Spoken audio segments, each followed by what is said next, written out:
Hi, I'm Liz Schrum of the Wisconsin Technology Council, here with WisBusiness.com, the show, brought to you by Grant Thornton and Madison Gas and Electric. On today's show, Tom Still talks about why high-speed rail is a fast track to economic development for Wisconsin. And Bill Malkasian takes a look at the state of Wisconsin's real estate markets. I'll be right back with the WisBusiness.com Stock Report. When someone you count on anticipates your needs, your job becomes a whole lot easier. Grant Thornton clients get advice and recommendations from partners in the U.S. and through member firms worldwide. Grant Thornton. And now, here's the WisBusiness.com Stock Report for early February. Rising, Johnson Controls, the state's largest publicly traded company, reports a record 15% earnings increase in its first fiscal quarter. The Milwaukee area company cites higher than expected production volumes in Europe and North America. In addition, production doubled in China, where the company has 45% of the automotive interiors market. And falling, Harley-Davidson. The motorcycle manufacturer reports its first quarterly loss in 16 years. And for the full year, the company lost some $55 million. The company's CEO predicts another challenging year in 2010. For more on these and other stories, go to WisBusiness.com. Now, with his Inside Wisconsin commentary, here's Tom Still.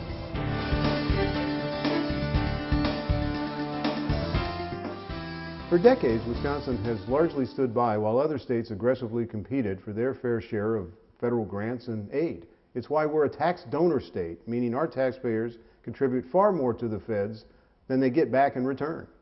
For once, Wisconsin got to the train station on time. An award of $810 million in federal stimulus money will extend high-speed rail from the Chicago-Milwaukee corridor to Madison and, in time, to the Twin Cities.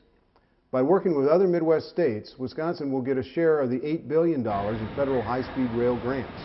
About $55 billion in requests were submitted, many from larger states, yet the Wisconsin line was among those selected. That's a result of Midwest states hanging together instead of hanging separately. 8 states, including Wisconsin, got together last summer to deliver a clear planning message to the feds. Opponents say high-speed rail will cost Wisconsin millions in subsidies. But here are 4 reasons not to lie down on the tracks. Better connections for Wisconsin. By 2013, Milwaukee will get 2 more lines to Chicago, and Madison will be connected to Chicago via Milwaukee. Those are vital connections for commerce within the region, and they help to establish better connections to the East and West Coast and beyond. Better connections for the Tech Corridor. The proposed line to the Twin Cities would link the hubs of the IQ Corridor, which extends from Chicago to the Twin Cities. More travel choices. Rail will give people another option while easing congestion on highways and in airports. That's why more people are using rail today to travel between major cities. It will create jobs. State officials have estimated the project would lead to 13,000 jobs in construction and manufacturing in Wisconsin. In other regions, high-speed rail has also spurred development along the lines themselves. The costs of high-speed rail are high, but so are highways and air travel, which are also heavily subsidized and less energy efficient.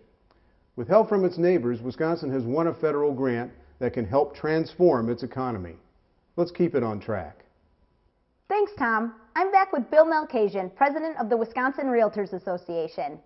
Thanks for joining us, Bill. Nice to be here. Thank you. Some say talking about the national real estate market is a bit like giving a national weather report. It's going to be a little different everywhere you look. So, has Wisconsin been sunnier or cloudier than other spots? Well, why don't we try partly cloudy? There are certain parts of the state that are doing better than others, and Wisconsin's economy is a very regional economy for real estate. We have a second home market, we have a single family home market in large cities, we have land sales, industrial, commercial. Bottom line, when you add it all up, the severity is still there for the hurt, but the hurt isn't as bad as the rest of the country. There appear to be sharp differences between the residential and commercial markets. Will the commercial market rebound well after the residential? Well, I think 2010 is going to be a very challenging year for the commercial market in Wisconsin. It has sort of followed the residential challenges that took place beginning in 07, 08, and I think we're going to see a little more challenge in 2010, though the most recent economic conferences in Milwaukee and Madison have shown a number of bright spots and opportunities too. Can business people who need office space find loans to buy it? Absolutely, and I think one of the biggest anomalies we have here in the state is that it looks like banks aren't lending money. Though banks are challenged too, the reality of it is if you have a good solid property, it has a good tenant ratio to it, it's got a good source of dollars and capitalization to it, you can get money for the right property. Bill, are you worried about a double dip recession? I'm not personally concerned about it, but also I'm not an economist, but I've gone to a number of conferences in the last 30 to 90 days, and not any one of the experts is willing to call it. I would still argue in Wisconsin it's not going to be the case. Thanks, Bill, and thank you for watching. WisBusiness.com, the show, is produced by WisBusiness.com and the Wisconsin Technology Council. Our sponsors are Grant Thornton and MG&E. Visit our websites for more. I'm Liz Schrum. See you next time.